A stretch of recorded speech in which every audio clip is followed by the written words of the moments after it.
ಹರೆಗಾಳಿಯಲ್ಲಿ ಬೃಹತ್ ಮರ ಉರುಳಿ ಬಿದ್ದು ಸಂಚಾರ ಸ್ಥಗಿತ, 2.5 ಗಂಟೆ ಟ್ರಾಫಿಕ್ ಸಮಸ್ಯೆ. ಉತ್ತರ ಕನ್ನಡ ಜಿಲ್ಲೆಯ ದಾಂಡೇಲಿ ತಾಲೂಕಿನ ಗಣೇಶಗುಡಿ ದಾಂಡೇಲಿ ಮುಖ್ಯ ರಸ್ತೆಯ ಹರೆಗಾಳಿ ಗ್ರಾಮದ ಸಮೀಪ ಗುರುವಾರ ಮಧ್ಯಾಹ್ನ ಬೃಹತ್ ಗಾತ್ರದ ಮರ ರಸ್ತೆಯ ಮಧ್ಯೆ ಉರುಳಿ ಬಿದ್ದ ಪರಿಣಾಮ ಸುಮಾರು 2.5 ಗಂಟೆಗಳ ಕಾಲ ವಾಹನ ಸಂಚಾರ ಸಂಪೂರ್ಣ ಸ್ಥಗಿತಗೊಂಡು ಟ್ರಾಫಿಕ್ ಸಮಸ್ಯೆ ಉಂಟಾಯಿತು. ಗುರುವಾರ ಮಧ್ಯಾಹ್ನ ಸುಮಾರು 12.5 ಗಂಟೆಯ ವೇಳೆಗೆ ಈ ಘಟನೆ ಸಂಭವಿಸಿದ್ದು, ರಸ್ತೆಯ 2 ಬದಿಗಳಲ್ಲಿ ವಾಹನಗಳು ಸಾಲುಗಟ್ಟಿ ನಿಂತಿದ್ದವು. ಮರ ರಸ್ತೆ ಮಧ್ಯಭಾಗಕ್ಕೆ ಬಿದ್ದಿದ್ದರಿಂದ ಸಂಚಾರಕ್ಕೆ ಅಡಚಣೆ ಉಂಟಾಗಿ ಪ್ರಯಾಣಿಕರು ಮತ್ತು ವಾಹನ ಸವಾರರು ಪರದಾಡುವಂತಾಯಿತು. ಘಟನೆಯ ಮಾಹಿತಿ ತಿಳಿಯುತ್ತಿದ್ದಂತೆ ಸ್ಥಳಕ್ಕೆ ಅರಣ್ಯ ಇಲಾಖೆ ಸಿಬ್ಬಂದಿ ಹಾಗೂ ಸ್ಥಳೀಯರು ಧಾವಿಸಿ ಜಂಟಿಯಾಗಿ ಮರವನ್ನು ತೆರವುಗೊಳಿಸುವ ಕಾರ್ಯಾಚರಣೆ ನಡೆಸಿದರು.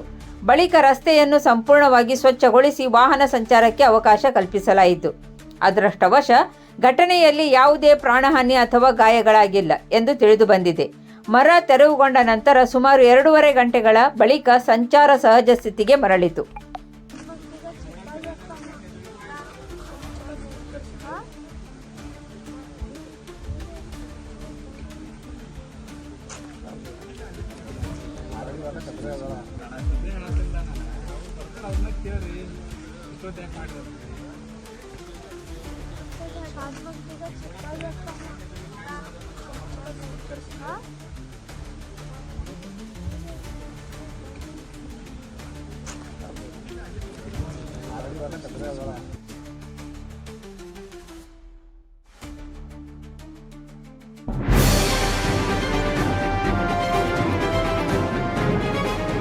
ಇದು ಖಾಲಿ ಡಿಜಿಟಲ್ ವಾಹಿನಿ, ಸತ್ಯ ಮತ್ತು ಸ್ಪಷ್ಟ ಸುದ್ದಿ.